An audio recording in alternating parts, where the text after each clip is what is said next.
पुरानो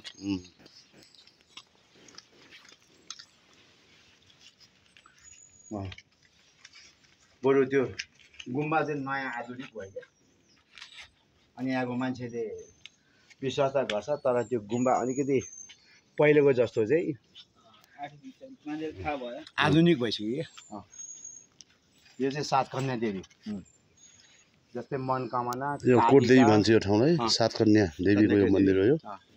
त्यसमा चाहिँ के विश्वास गर्छ भने यहाँ एउटा दुलो पनि छ यहाँ दुलो त्यो हिजो हामी मन्दिरको त्यो भिड छ नि त्यहाँ पनि एउटा दुलो छ है त्यहाँबाट भाले पठायो भने यहाँ निस्किन्छ भन्ने कुरा थियो अनि पछि यहाँ निस्किन्छ निस्किने कुखुराको भाले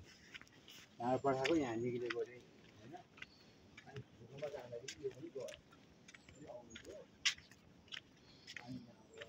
पार्क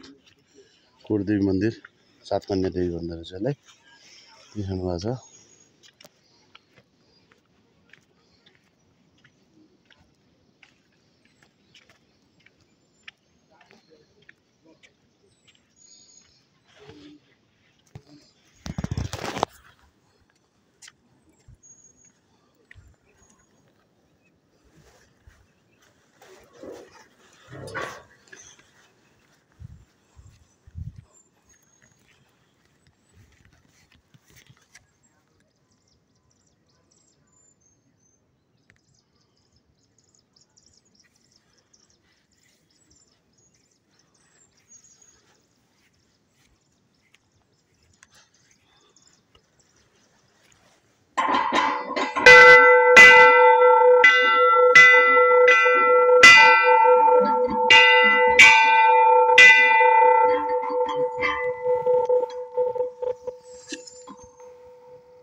त्यहाँ भन्दा पनि यहीँको उसमा राखिने हुने चौका राखि यहाँ छ नि त मन्दिर चौकाको सिँढी क्या भने देवी थानमा चाहिँ लाउरेलाई चाहिँ वेट गरिरहेको देवीको नाम जप्दै थियो